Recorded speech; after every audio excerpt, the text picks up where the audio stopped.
चलिए इसमें हम ध्यान दीजिए सभी लोग। सभी बच्चे हल कर पाए हैं? कितने बच्चे हल कर लिए प्रश्न बताइए? कितने बच्चे हल कर लिए हैं? अभी हमारा 2 गलत है। अरे इसमें तो 2 ही गलत है। ठीक है आप इसको देखिए।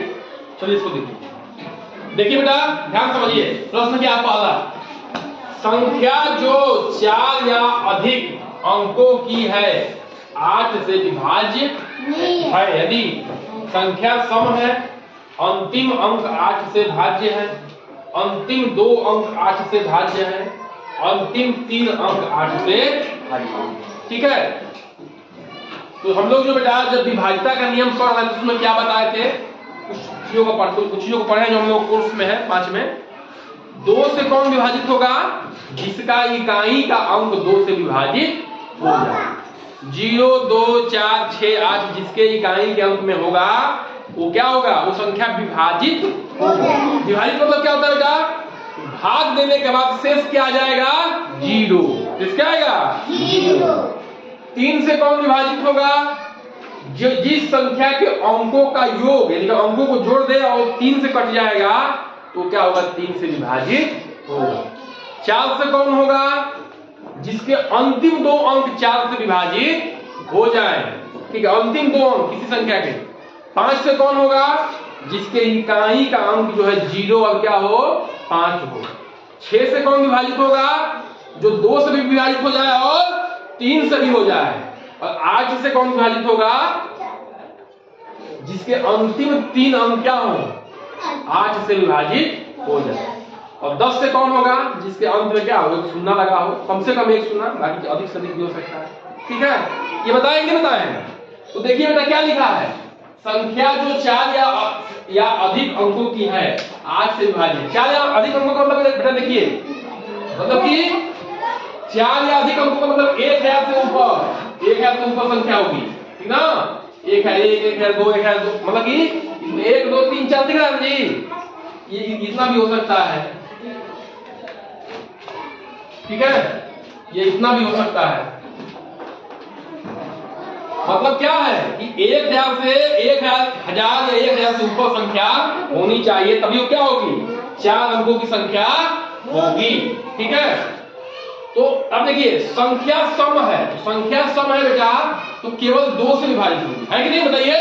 अगर सम संख्या का नियम भी है कि जो संख्या 2 से विभाजित हो जाए वो क्या होगी? वो संख्या सम संख्या होगी, है ना?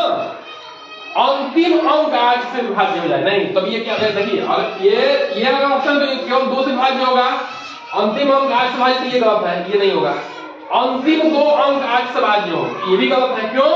क्योंकि जब अंतिम 2 अंक विभाजित होता है 4 से तो क्या होता है? 4 से विभाजित होता है। अंतिम 3 अंक 8 से विभाज्य हो तो ये हो जाएगा, क्या हो जाएगा? ये उत्तर हो जाएगा। क्यों?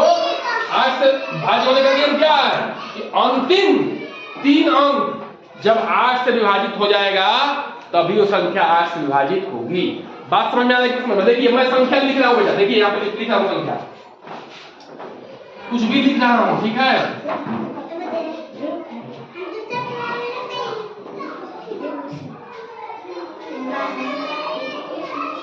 अब मैं पूछूंगा कि बेटा ये 8 से विभाजित होगी कि नहीं संख्या, बताइए, बोलिए।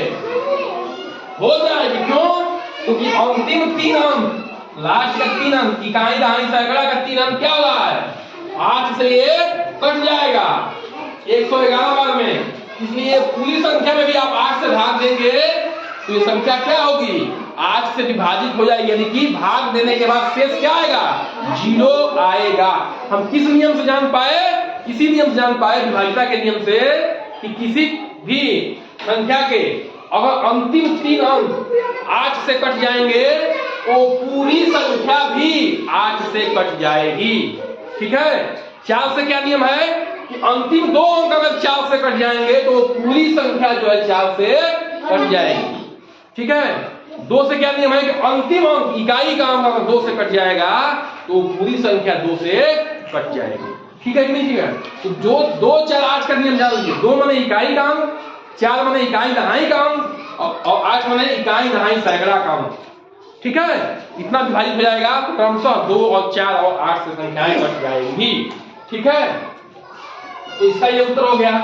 अगला क्या बेटा, निम्न में से कौन सी संख्या 3, 4, 5 तथा 6 से विभाज्य है। देखिए इनमें से ऐसी संख्या को ढूंढना है जो चारों से कटे, 3 से भी कटे, 4 से भी कटे, 5 से भी कटे और 6 से भी कटे। तो देखिए बेटा मैं पहले देख ले रहा हूं आसान वाला, 5 वाला, ठीक है ना। देखिए बेटा 5 से ये भी कट जाएगी, ये भी कट जाएगी, ये भी कट जाएगी, ये नहीं कटेगा, तो ये तो उत्तर नहीं होगा, ये उत्तर नहीं होगा। अब हम देख ले रहे हैं किससे, 3 से, 3 से, ठीक ना।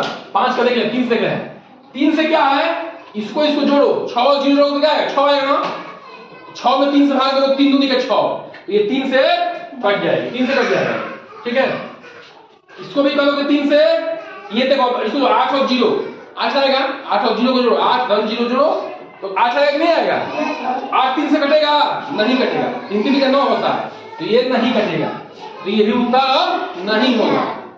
और ठीक है, अभी ये 9 और 0 तो ये कट जाएगा, 9 0 9 होगा, 3 3 का 9, तो ये दो संख्याएं उत्तर से निकल गई। हमने 5 3 और 5 से चेक कर लिया। 4 से क्या नियम है बेटा, उसको बाद में देखेंगे, और 6 से देखो क्यों। अब देखिए 3 से हम चेक कर लिए, 6 से कटने का नियम क्या बताया है कि जो संख्याएं 2 से कट जाए और 3 से कट जाए, ठीक है। देखिए बेटा तो 3 से हम चेक कर चुके हैं, अब 2 से ये कटेंगी क्योंकि लास्ट में क्या है 0, लास्ट में क्या है 0।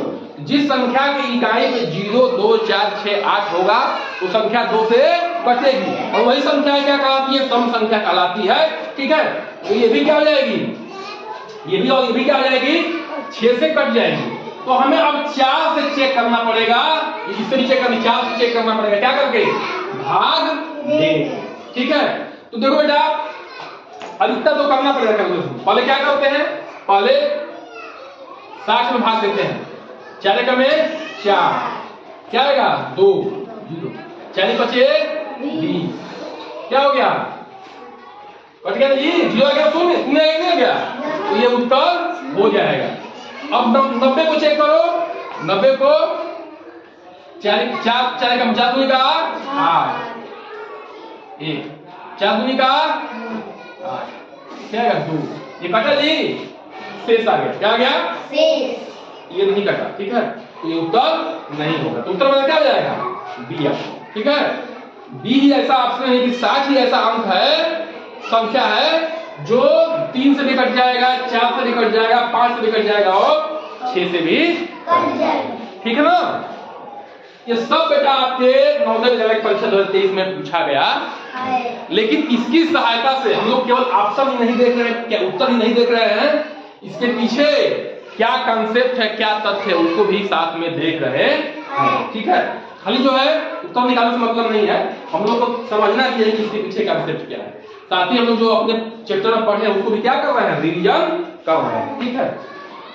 अब ये सवाल हम लोग कल कर रहे हैं, लेकिन हम उस पर बार नहीं दिए, इसमें बार देने का कोई मतलब भी नहीं है। बार का मतलब क्या होता है कि उसकी क्रिया क्या होगी, सबसे पहले होगी, ठीक है, उसकी क्रिया क्या होगी सबसे पहले। अच्छा कोष्टक में हम क्या बताते हैं कि सबसे पहले छोटा कोष्टक का होगा काम, उसके बाद क्या होगा मझला कोष्टक का, उसके बाद बड़ा कोष्टक का, अंदर का को पहले काटिए ता पीछे दो भाग, गुणा करो धन जोड़ के ऋण को दियो हटा, ये बताए थे, बताए थे, ठीक है, बोर्ड मास बताए थे आप लोग, उसी का प्रयोग यहाँ पे करना है। तो करते हैं हल, इसको तो हल करना पड़ेगा, ठीक है। तो 10 गुणे 10 धन 400 भागे 100 माइनस ये 50 है, ठीक है। अब देखिएगा इसकी क्रिया करनी पड़ेगी, ये बात लगा सबसे पहले, और गुणा भी है, देखिए गुणा है और माइनस है, तो वैसे भी इसकी क्रिया पहले होगी, इन दोनों की ही, लेकिन बाद लगा है तो और भी जान लीजिए पहले क्रिया होगी, ठीक है। तो 10 किया क्या हो जाएगा 30, ठीक ना।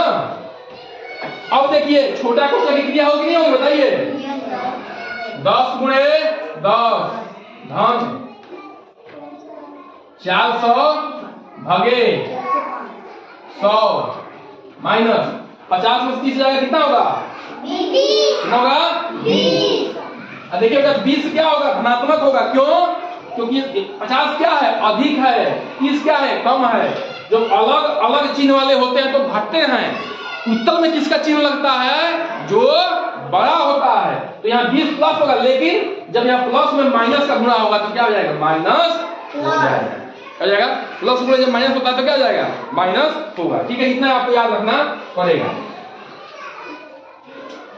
अब क्या हो गया? 10 गुणे 10 धन 400 भागे।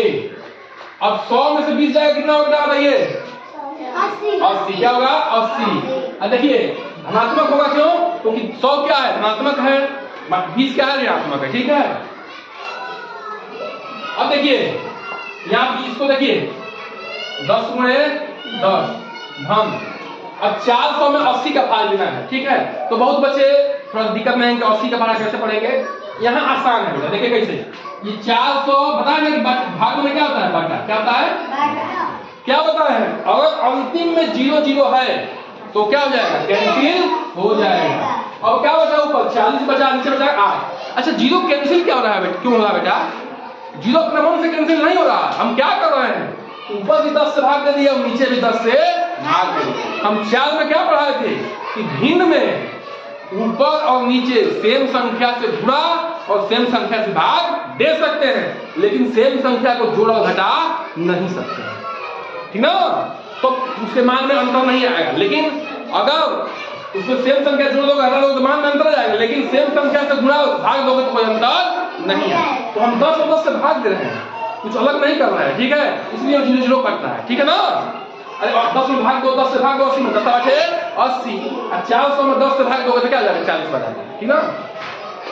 अब 8 का में 8 8 बचे 40, उत्तर कितना हो जाएगा? 5। अब कहोगे सब नीचे तो 1 है, ये कहाँ गया? अरे बेटा तो 5 में 1 से भाग दोगे तो क्या आएगा? 5 ही आएगा। किसी भी संख्या में 1 से गुणा करो या 1 से भाग दो, वही संख्या आती है। ठीक है ना? तो ये क्या हो जाएगा? ये 5 हो जाएगा। 10 है यहाँ 100 धन 5। उत्तर क्या आ गया मेरे बच्चे? 105। कौन सा उत्तर सही होगा? डी सही होगा। ठीक है ना? क्या जाएगा? डी सही होगा। तो कितने बच्चों को सब समझ में आया? चलिए बहुत अच्छा है, आप उसको थोड़ा सा उतार लीजिए और जो बताए हैं उसको रिवाइज करना है। चलिए।